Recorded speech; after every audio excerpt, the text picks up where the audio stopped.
आपल्याकडे या लेक्चर मध्ये 1.2 हा टॉपिक आपण घेणार आहोत. या टॉपिकचं नाव आहे an encounter of a special kind. एका विशिष्ट वेळी पडलेली भेट, एका विशिष्ट वेळी अचानक पडलेली भेट असा या टॉपिकचा मराठी अर्थ आहे. 1.2 an encounter of a special kind, एका विशिष्ट वेळी पडलेली अचानक भेट या टॉपिकला आपण सुरुवात करत आहोत. तर या टॉपिकवर बोर्डानं अनेक वेळेस या ठिकाणी सीन पॅसेज त्या ठिकाणी विचारलेलं आहे परीक्षेसाठी. तर आपण वॉर्मिंग अप काही घेणार नाही, परीक्षेसाठी जे महत्वाचं आहे तेवढाच भाग आपण घेणार आहोत. ह्या अवांतर जे ऍक्टिव्हिटी असतात ते आपल्या पेपरसाठी कुणाही कामाचं नाही म्हणून आपण त्या ठिकाणी त्याला स्किप करत आहोत आणि आपण टॉपिकला सुरुवात करत आहोत. आणि encounter of a special kind, प्रत्येकाने पुस्तक ओपन करायचंय. पेज नंबर 6 वर आपल्याला या ठिकाणी पाहायचं मॅटर. आणि encounter of a special kind, प्रत्येक ओळीचा अर्थ मी तुम्हाला सांगत जाईल. सर्वांनी व्यवस्थित लक्ष द्यायचंय. प्रत्येकाने आपलं पुस्तक काढायचंय, ओपन करायचंय आणि पेज नंबर 7 वर त्या ठिकाणी पाहायचंय. एकेका ओळीचा मी तुम्हाला अर्थ व्यवस्थित सांगतो, लक्ष द्या. या टॉपिक मध्ये लेखकानं एखाद्या प्राण्याला कसं वाचवतात, एखादा प्राणी एखाद्या दुसऱ्या प्राण्याला मारत असताना लेखक कशा प्रकारे त्याला मदत केलेली आहे, लेखकाला त्या प्राण्याला मदत करण्यासाठी कोण कोण मदत केलेली आहे या संदर्भातलं वर्णन टॉपिक मध्ये या ठिकाणी करण्याचा प्रयत्न केलेला आहे. तर बघूया पहिला पॅसेज. लेखकानं त्या ठिकाणी माहिती सांगितली, आपण नेमकं कुठे राहतो या संदर्भातली माहिती पहिल्या पॅसेज मधील या ठिकाणी दिलेली आहे.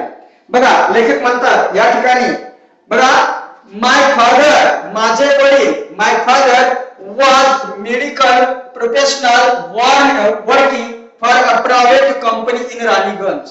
बघा लेखक म्हणतात माझे वडील एका औषधाच्या कंपनीमध्ये एक व्यावसायिक होते, म्हणजे कामगार होते, जे की राणीगंज या ठिकाणी आहे. कुठे? इन वेस्ट बेंगाल, पश्चिम बंगालमध्ये. म्हणजे लेखक म्हणतात या पहिल्या 2 लाईन मध्ये म्हणतात की माझे वडील पश्चिम बंगालमधील एका प्रायव्हेट कंपनीमध्ये, औषधाच्या कंपनीमध्ये काम करत होते असं या ठिकाणी म्हटलेलं आहे. द ऑफिसर्स म्हणजे ऑफिसर्स लोक, कुठले? ऑफ द कंपनीतील ऑफिसर्स लोकांसाठी were house in individual bungalows inside a large campus. आणि लेखक हे म्हणतात की ज्या कंपनीमध्ये माझे वडील कामाला होते त्या कंपनीच्या मालकाने, म्हणजे त्या कंपनीतील ऑफिसर्स लोकांना एक कॅम्पस, एक सपाट मैदानावर, म्हणजे एका परिसरामध्ये कंपनीच्या बाजूला परिसरामध्ये त्या ठिकाणी त्या ऑफिसर्स लोकांना चांगलं घर बांधून त्या ठिकाणी दिलेलं होतं. कोण? कंपनीनं. आवर हाऊस, आमचं घर, म्हणजे जसं ऑफिसर्स लोकांना त्या ठिकाणी एका मैदानावर त्या ठिकाणी घर बांधून दिलेले होते, त्यामध्ये आम्हाला पण त्या कंपनीनं घर बांधून दिलेलं होतं. आवर हाऊस, आमचं घर, व in a corner of the campus, आणि आमचं घर त्याच जे काय परिसर आहे त्या परिसरातीलच एका कोपऱ्यामध्ये आम्हाला सुद्धा त्या कंपनीनं घर बांधून दिलेलं होतं असं या ठिकाणी लेखक सांगतात. The officers club was adjacent to the boundary wall of our garden. आणि त्या ऑफिसर्स लोकांना कंपनीच्या संदर्भात चर्चा करण्यासाठी त्या ठिकाणी त्यांना क्लब सुद्धा बांधून दिलेलं होतं. आणि ते क्लब कुठं होतं? जे परिसर आहे त्या परिसराला कंपाऊंड वॉल होती, त्या कंपाऊंड वॉलला लागूनच त्या ठिकाणी एक क्लब त्या ठिकाणी बांधून दिलेलं होतं त्या ऑफिसर्स लोकांसाठी. The compound wall luxurious with green grass. आणि जे काय कंपाऊंड वॉल जे होते ते कंपाऊंड वॉल अतिशय चांगल्या प्रकारची ती कंपाऊंड वॉल होती. म्हणजे कंपाऊंड वॉलची जी भिंती आहे त्या भिंतीवर हिरवं असं त्या ठिकाणी गवत आलेलं होतं, म्हणजे कंपाऊंड वॉल अतिशय चांगली होती असं या ठिकाणी लेखकाला सांगायचं आहे. कलरफुल फ्लॉवर, त्याच कंपाऊंड वॉलवर सुंदर सुंदर फुलं त्या ठिकाणी आलेले होते. आणि a host of tall and majestic trees, आणि आतमध्ये मोठे मोठे सुंदर झाड सुद्धा त्या ठिकाणी आलेले होते आतमध्ये. The seasonal vegetables in the kitchen gardens of the households and the magnificent trees constantly attracted squirrels and many species of birds. आणि त्या आतमध्ये एक गार्डन्स होत्या आणि त्या गार्डन मध्ये वेगवेगळ्या प्रकारचे त्या ठिकाणी झाड आलेले होते आणि झाड आल्याच्या नंतर त्या झाडाला आकर्षित होऊन काही पक्षी आणि खारुताई सुद्धा आतमधून त्या ठिकाणी येत असे आतमध्ये.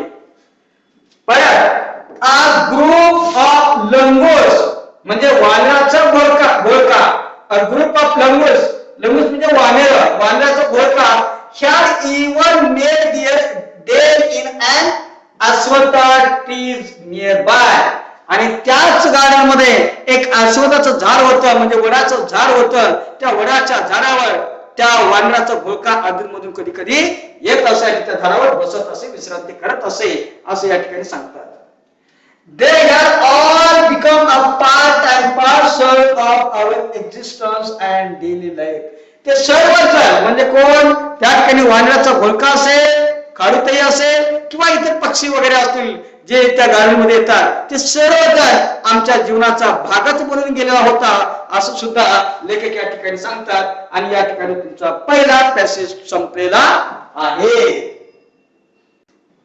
आता पॅसेज नंबर सेकंडला सुरुवात करू आपण. पॅसेज नंबर सेकंड बघा.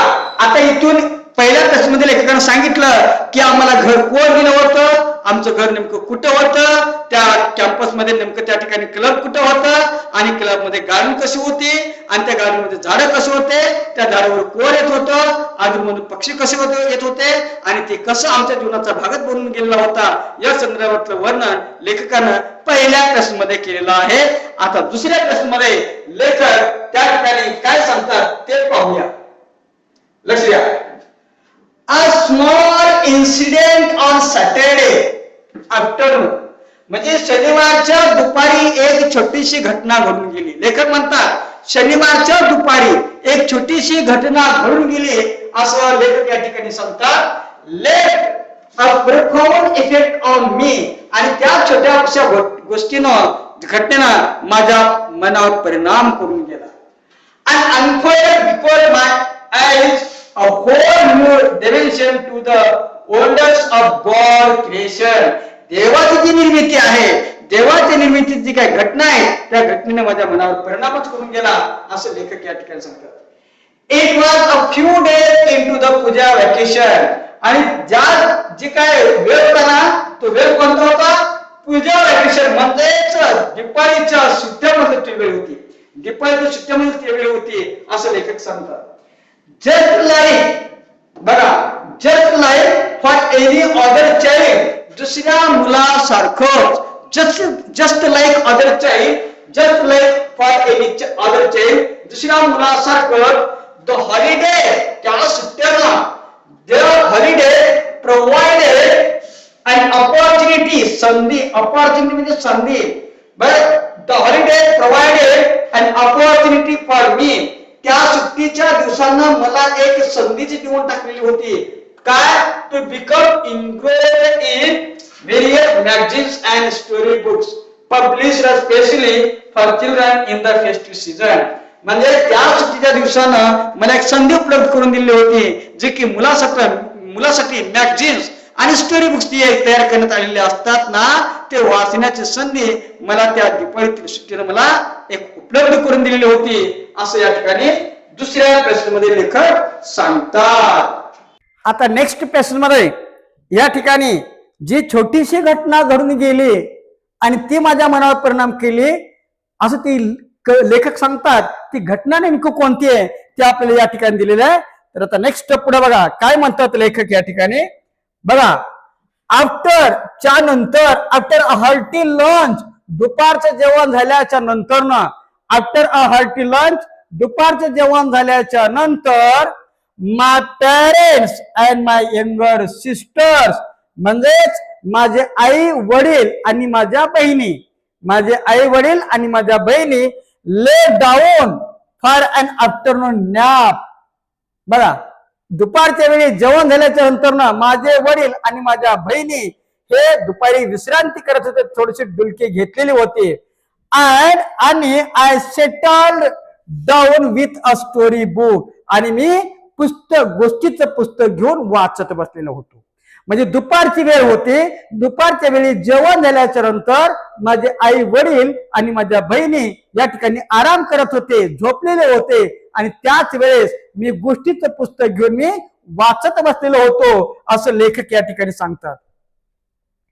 The quite afternoon presented the perfect backdrop for reading and adventure story.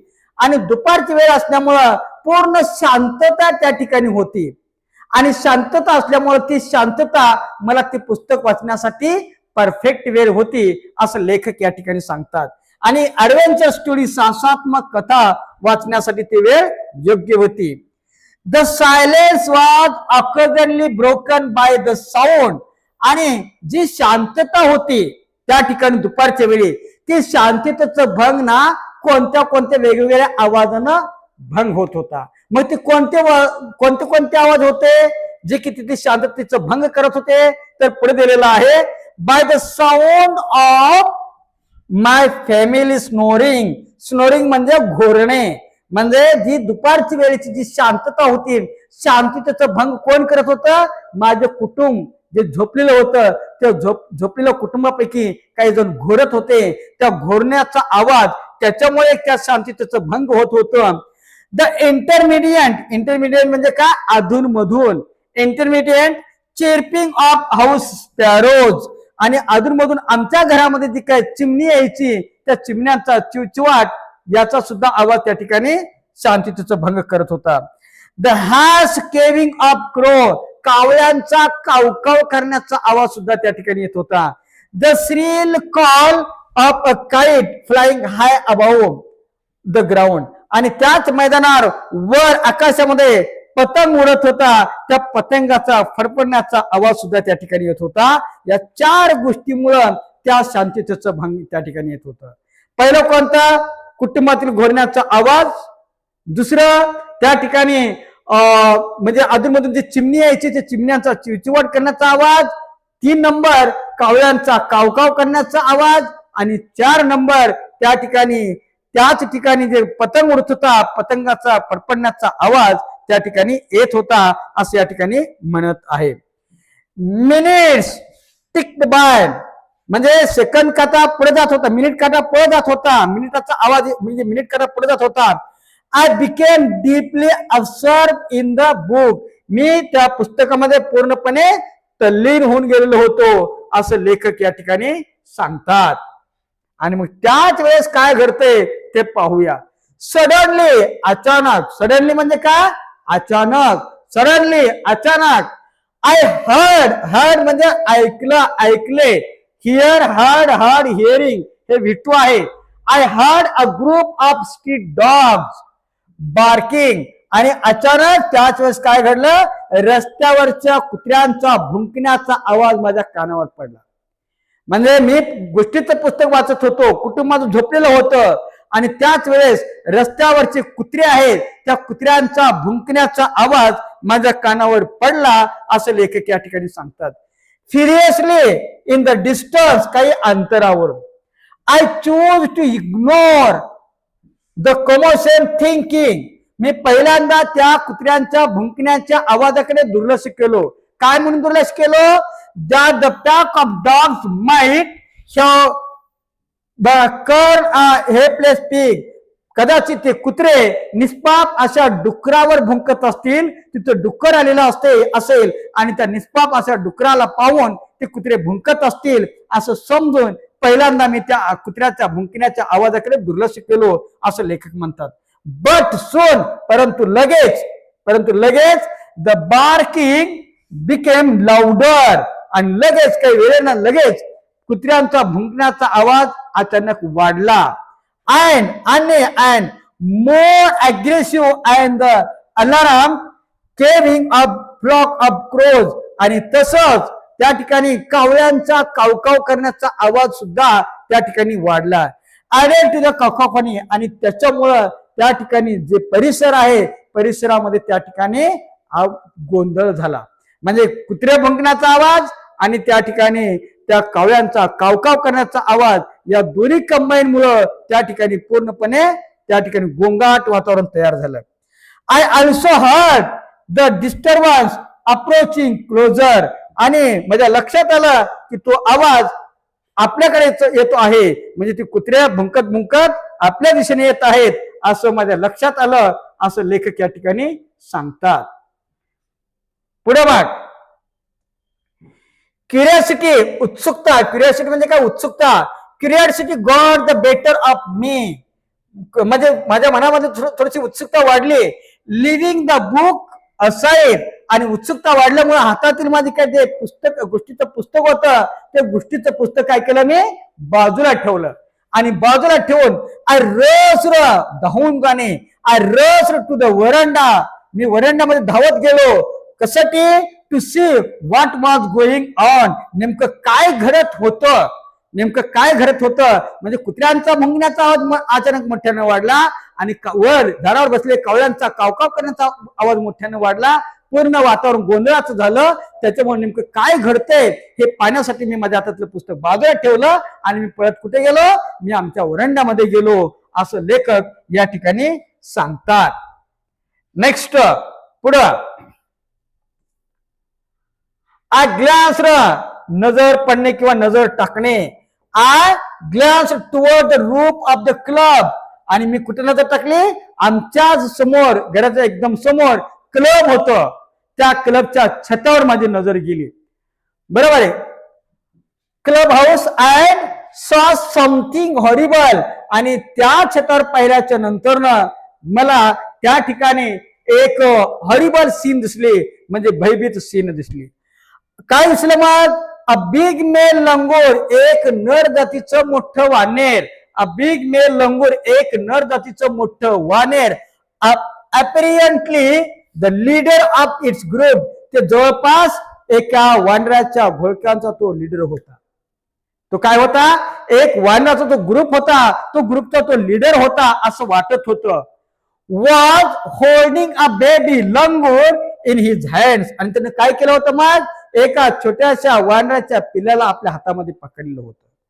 त्या मोठ्या नर जातीच्या वानराने काय केलं होतं? एक छोट्याशा वानराच्या पिल्लाला त्यानं आपल्या हातामध्ये पकडलेलं होतं. बरोबर आहे.